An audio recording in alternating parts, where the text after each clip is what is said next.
네, 여러분, 지난 시간에 이 소위 아시아 외환위기가 이제 태국, 인도네시아를 차례차례 함몰시키고, 홍콩에서는 실패하고, 우리나라가 결국 자멸하는 과정을 이제 개략적으로 좀 설명을 했습니다. 근데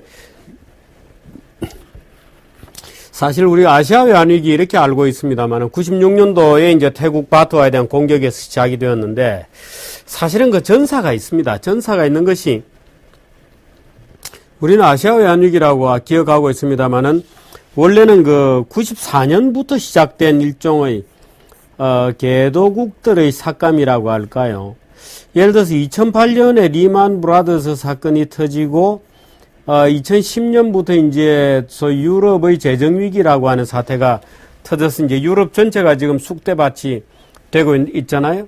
근데 그 당시에는 어떤 상황이었느냐 하면 94년도 말에 미국의 이제 재무장관이 바뀝니다. 로버트 루빈이라고 하는 사람으로 재무장관이 바뀌면서 이 재무장관이 굉장히 그 강성이고 이 재무장관은 그 기본적으로 스트롱 달러주의자였어요. 스트롱 달러주의자였는데 스트롱 달러, 말하자면 이제 달러와 강세주의자였죠. 그 달러와 강세가 어떤 영향을 주었느냐는 조금 복잡한 문제고, 일본이 미국이 소위 달러 약세를 선호하느냐, 달러 강세를 선호하느냐는 것은 정권의 성격, 또 그 당시의 어떤 상황, 시츄에이션에 따라서 또는 환경에 따라서 다릅니다. 예를 들어서 지금 오바마 행정부는 소위 그 버냉키의 양적 완화, 퀀티타티브 이징이라고 하는 것이 이제 달러 약세를 유도하는 효과가 있죠. 그래서 달러 약세를 만들어내서 미국의 경상수지를 좀 커버하고 미국의 수출을 장려한다라고 하는 목적이 분명히 있지만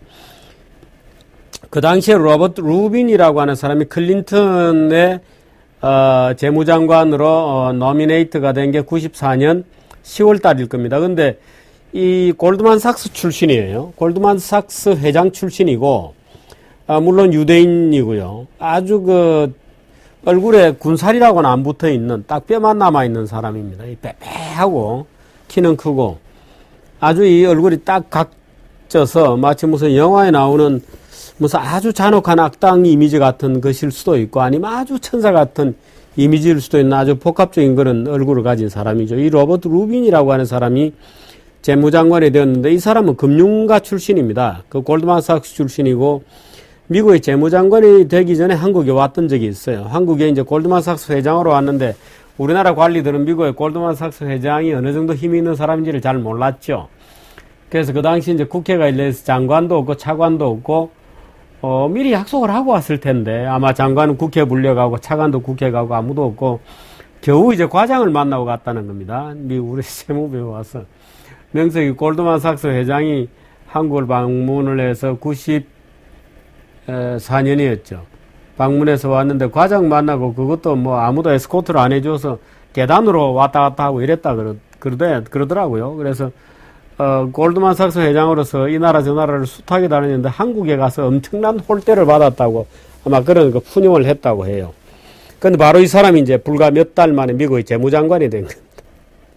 참 이 역사라는 게 뭐 잘못되려 그러면 늘 그렇게 돼요. 뭐 원수는 외나무다리에서 만난다는 식으로 한국이 외환위기로 가려고 그러니까 참 여러 가지 뭐 모든 것이 하여튼 안 되는 방향으로 굴러가서 운명적 어떤 코인시던스가 생기면서 외환위기가 터져버린 것인데 이 로버트 루빈이라고 하는 사람이 재무장관으로 등장하면서 그 당시에 이제 여러분 아시다시피 85년도에 소위 플라자 합의 이후부터 이제 엔을 강세로 만들어내고 달러를 약세로 만드는 작업이 세계적으로 쭉 추진되어 왔잖아요. 그래서 1985년에 이제 미국 플라자 합의라고 하는 것이 이제 엔을 강세로 가져간다. 엔 달러를 만들어낸다 하는 것이었습니다. 일본 엔이 너무 이제 말하자면 세계의 국부를 다 쓸어 담는다. 일본이 소위 약세 엔을 계속 고의적으로 그 약세로 만들어내면서 전 세계 물건을 너무 많이 수출해서 무역 수주를 너무 많이 뽑아간다. 그래서 미국 무역 적자의 원인이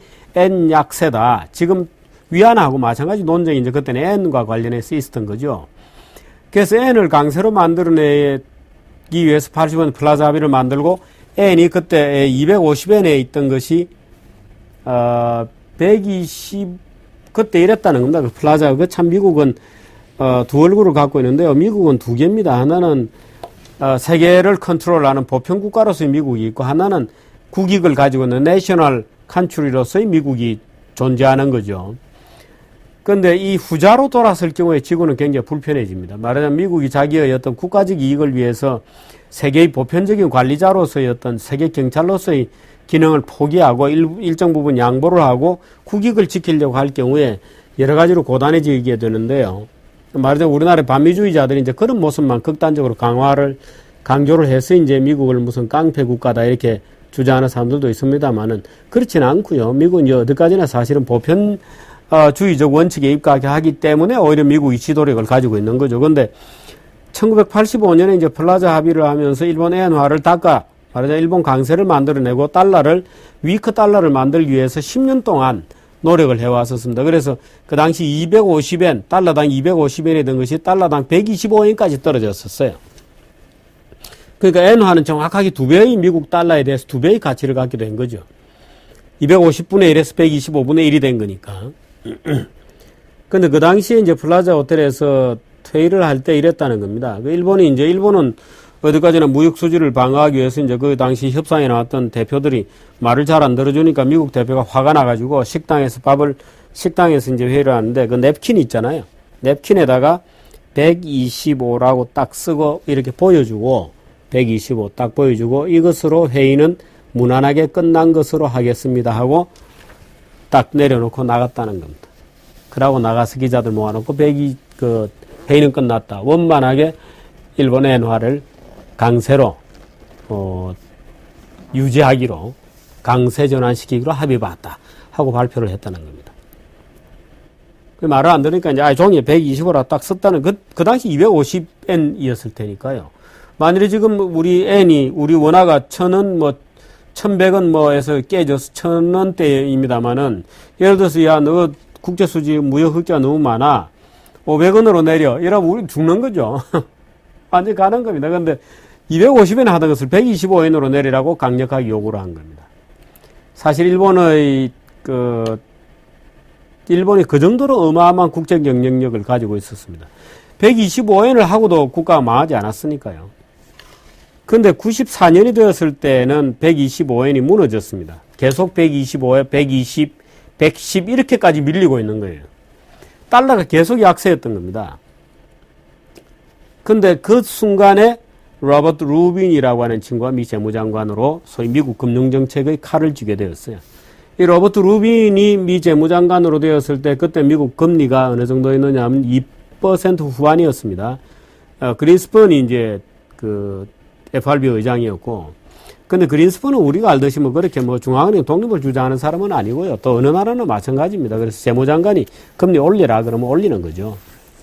근데 이제 그래서 우리나라 오히려 전 세계 중앙은행 중에서 오히려 상대적 독립성이 더 굉장히 합니다. 근데 세계적으로 어느 나라든 원래 재무장관이 지휘자고, 이제 중앙은행 총재는 이제 코디네이터다 이렇게 보는 게 맞는데, 이 로버트 루빈이 이제 들어서면서 스트롱 달러를 주장했어요. 물론 다른 여러 가지 경제적인 이유도 있습니다. 근데 스트롱 달러로 가져가기 위한 첫 조치로 미국 금리를 올렸던 겁니다. 말하자면 미국 돈의 금리가 그 당시 2%대까지 굉장히 떨어져 있었기 때문에 미국 금리를 올렸던 겁니다. 미국 금리를 6%까지 끌어올렸는데 7번이나 끌어올렸습니다. 그러니까 성큼성큼 올렸습니다. 0.25, 0.5 계속 몇 번에 걸쳐서 연거푸 금리를 FOMC, Federal Open Market Committee를 열 때마다 금리를 올려가지고 6%까지 끌어올렸던 겁니다. 그래서 94년 연말에 두 번인가 올렸는데요. 두 번 올리고 바로 터져나온 사건이 페소화 위기라는 겁니다.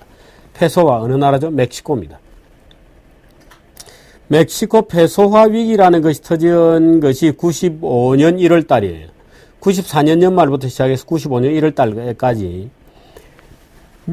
멕시코는 거의 미국 경제하고 뗄래야 뗄 수 없는 관계에 있고, 멕시코는 우리나라하고도 다릅니다. 멕시코는 빈부격차가 굉장히 심하고, 또 멕시코에서 부자들은 전부 멕시코 국내에서 달러라이제이션, 달러를 쓰고 사는 겁니다. 우리나라는 아무리 부자라 하더라도 호텔 가서 밥 먹고 원화로 계산하잖아요. 근데 멕시코 같은 경우는 부자들은 달러로 살죠.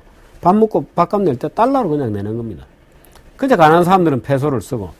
근데 미국의 달러 금리가 신속하게 오르고 있고 더 오를 것 같다 하는 판단이 든 순간에 멕시코에서 부자들이 일제히 돈을 뽑아가지고 전부 미국으로 옮기기 시작한 겁니다. 멕시코 외환 보유고도 별로 없는데. 그래서 94년 연말과 95년 1월 벽두부터 멕시코가 완전히 디폴트 위기로 그냥 막 치달아갔던 거죠.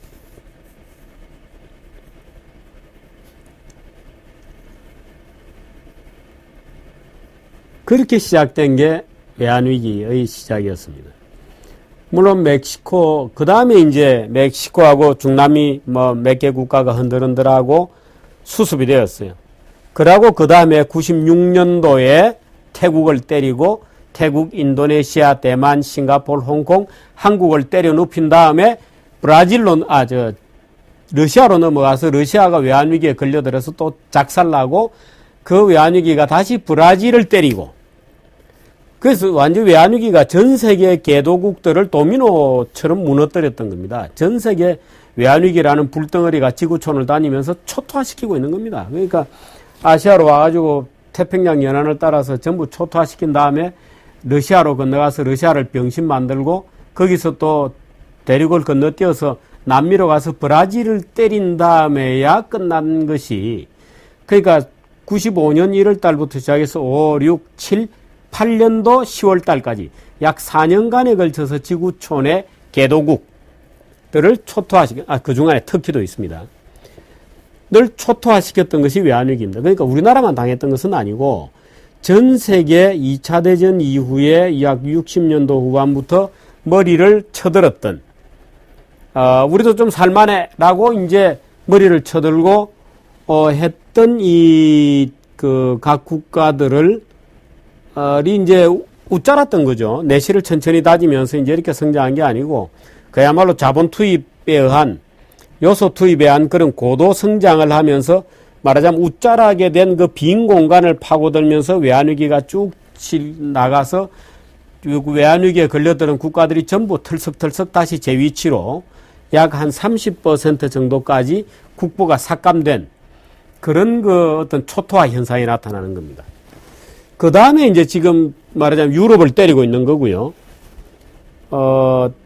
그래서 그 당시의 그 외환위기는 우리나라의 한국의 외환위기라는 차원에서만 보면 전체상을 제대로 그리기 어렵습니다. 그래서 94년도 연말 이후에 미국이 로버트 루빈이라고 하는 사람이 재무장관이 되고 미국이 기조적으로 플라자 합의 이후에 유지해왔던 달러 약세 정책을 뒤집고 다시 스트롱 달러 정책으로 돈 하나의 그 결과가 스트롱 달러로 돌면서 전 세계에서 퍼져나와 있던 달러가 일제히 미국으로 귀국을 했거든요. 크게 보면. 그러니까 미국 금리가 2점 몇 프로대에서 6%까지 올라가면서 전 세계에 나가 있던 달러를 미국으로 빨아들인 겁니다. 그 달러 강세가 엄청나게 나타나면서 세계가 무너앉았다 하는 것이 이제 어떤 전체적인 그림입니다. 그러니까 단순하게 국내적인 요인만 있었고 우리나라 과도한 부채다 또는 공무원의 어떤 무능이다 관료 시스템의 문제다 경제를 컨트롤하는 정치 능력의 부재다 하는 문제도 있지만 물론 그런 문제가 없으면 우리나라는 안 선진국이 되었겠죠. 그러나 이제 그런 상황 속에서 전 세계가 다 말하자면 무너져서 약 30% 정도의 국고의 삭감이라고 흔히 얘기하는 이제 말하자면 머리를 깎은 겁니다. 다, 야, 전부 일로 와, 집합해. 머리 다 깎고, 호주머니 너 내놔. 해서 이제 나 좀 틀리고, 그래서 이제 털썩털썩 주저앉았던 것인데, 그게 이제 90년대 중반을 흔들었던 외환위기의 진상이다. 이렇게 봐야 될 겁니다. 일본 같은 경우에는 사실 미리 1995, 일본 엔화가 요즘 굉장히 그동안에 그 리만 사태 이후에 솟았다가 유럽 위기가 터지고 하면서 또 퀀티타티브 이징 이런 걸 하면서 일본 엔화가 굉장히 강세로 갔잖아요. 환율이 떨어지는 강세로 가서 75엔까지 떨어졌다가 최근에 이제 다시 리바운드를 하고 원화는 다시 이제 강세로 떨어지고 하면서 요즘 우리나라 기업들이 수출이 어렵다고 비명이 지금 터져 나오고 있는데 이 일본 엔화가 최근에만 이렇게 75엔, 뭐 76엔 이렇게 초강세로 갔던 게 아니고, 일본 엔화가 역사적 초강세, 그 전 단계의 어떤 피크는 언제였느냐 하면 1995년 4월 19일이었습니다. 4.19, 4월 19일이기 때문에 제가 기억을 합니다만은, 그 4.19 날이니까, 기억을 합니다만은, 1995년 4월 19일 날 일본 엔화가 79엔 86전인가요? 뉴욕 시장에서. 그게 250엔에서 플라자 합의로 내렸던 125엔을 뚫고 100엔을 뚫고 줄기차게 떨어져서 79엔이라고 하는 역사적 고점이죠. 고점을 찍고 다시 소위 이제 루빈이 원한 대로 스트롱 달러, 위크 이엔으로 터닝한 게 95년 4월 19일 이후입니다. 근데 물론 그때 이제 고베 지진, 뭐 한신 대지진이라고 부르는 그 고베 지진이라는 것도 있고, 뭐 그 과정에서 베어링이 뭐 그 유서 깊은 영국은행 베어링이 망해서 나자빠지는 여러 가지 이제 복잡한 스토리들이 있습니다만은, 우리 외환위기와 관련해서 일본이 그러면 어떻게 해서 우리의 한국에 나가 있던 대출금을 그렇게 회수하기 시작했나? 제가 지난번 시간에 한국은 그 소위 조지 소로스 같은 환투기꾼들에 의해서 공격을 받은 것이 아니고, 말하자면 일본 금융기관이 단기로 빌리고 태국이나 인도네시아에 장기로 빌려줬던 그 미스매치 때문에 일본 금융기관들이 자금을 회수하면서 한국 기업들이 괴멸했다, 자멸했다 이런 얘기를 드렸잖아요. 그 일본 금융기관으로 왜 돈을 그렇게 거뒀나 하는 게 이제 우리의 사실은 관심을 끄는 거죠. 이것은 굉장히 재미있는 얘기고, 또 혹시 여러분들이 얘기를 들으면서, 야, 그 음모론적이다 이렇게 들을지 모르겠습니다만 꼭 음모론은 아닙니다. 음모론이라는 것은 저는 아주 질색을 하는 주장입니다만은, 그러나 참 음모론처럼 들리는 그런 얘기를 제가 지금부터 좀 할 텐데, 기본적으로 음모가 아니고, 그 절묘하게 맞아떨어졌기 때문에 결과적으로 보면 마치 미리 짜고 한 것처럼, 미리 플롯이 있었던 것처럼 보일 뿐이라는 얘기를 여러분이 기억을 하면서 이 얘기는 들어주시기 바랍니다. 더 거슬러 올라가는 얘기입니다. 더 거슬러 올라가는 얘기니까 조금 참고 좀 들어주셨으면 좋겠는데, 여러분의 레이건이 대통령으로 당선이 되고, 잠깐만요, 제가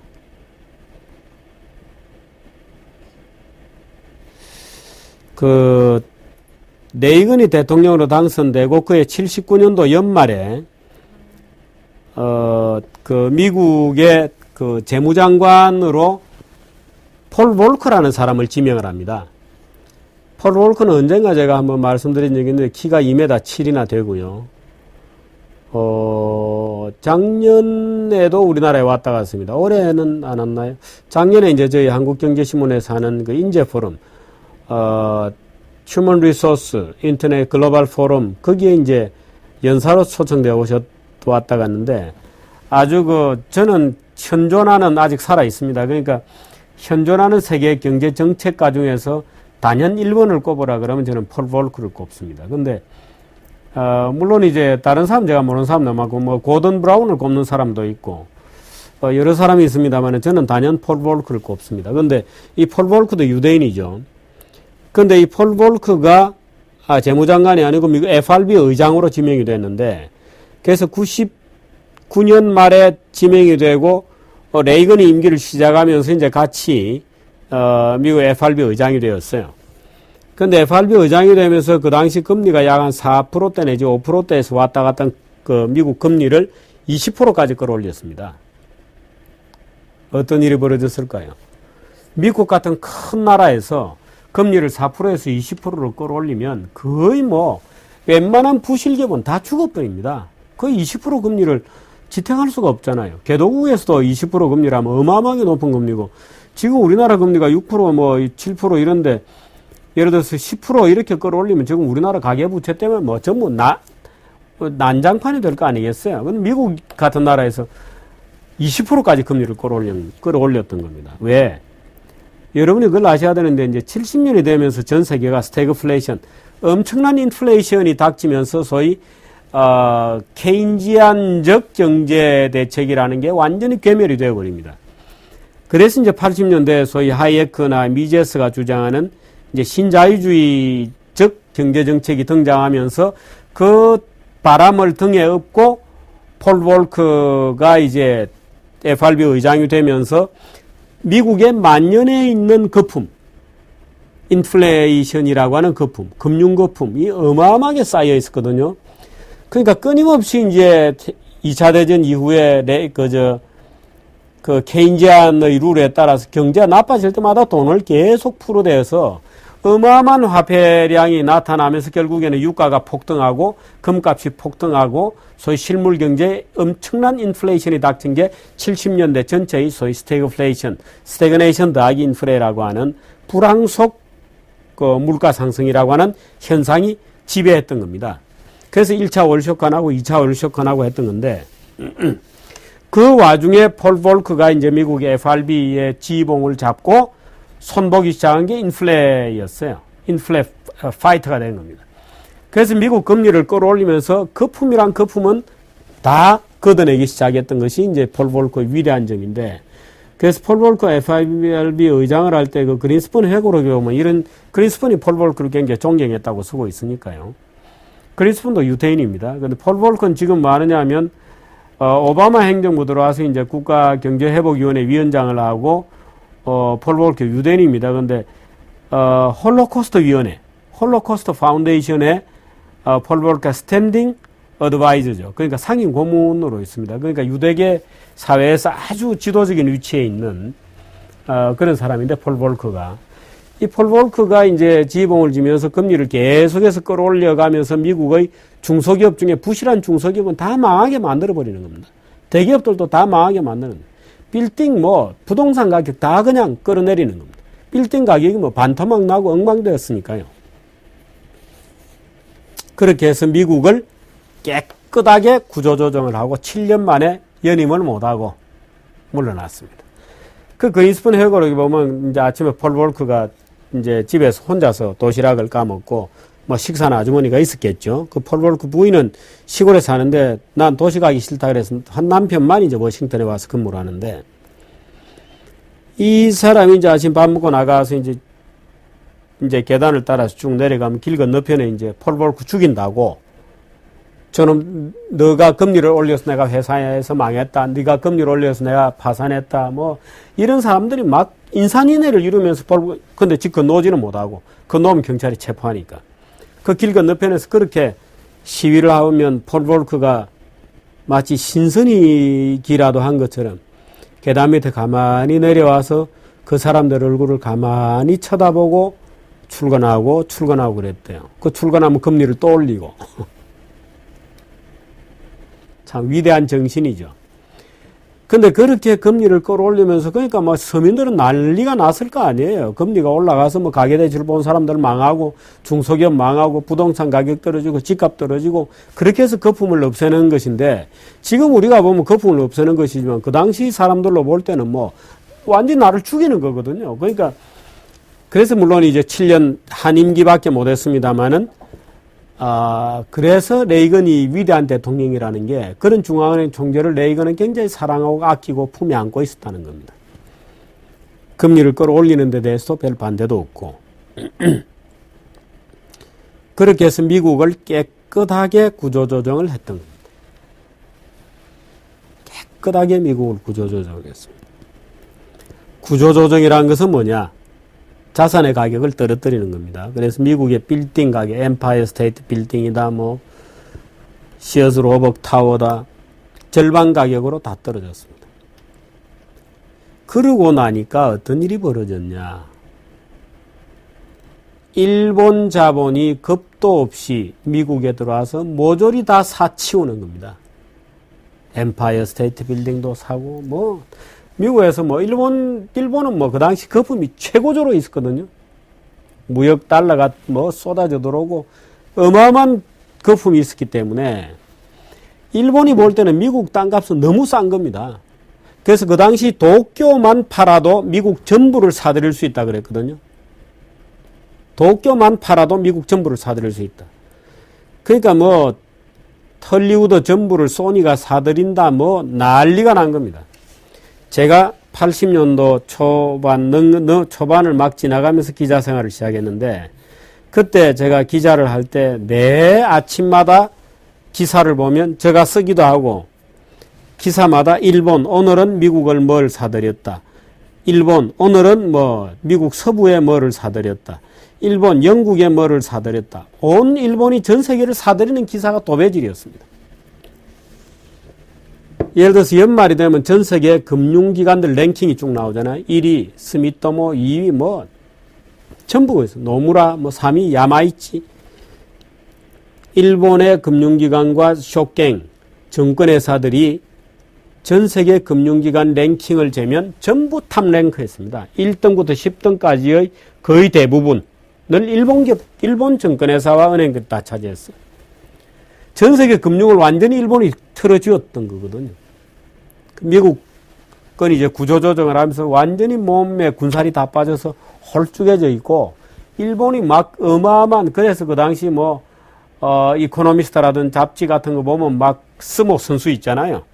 스모 선수들이 와가지고 막 미국의 빌딩 한 손에 쥐고 막 미국 공장을 사들이고 이제 이런 그림들이 막 쏟아질 그때였어요. 그러니까 미국의 불만들이 터져 나오죠. 그래서 미국의 국회의원들이 일본 차를 광장에다 세워놓고 도끼로 일본 차를 내찍는 거 뭐 이런 걸 하면서 일본 물건을 사지 말자 하고 이제 반일 캠페인이 벌어지고 뭐 굉장히 했던 거예요.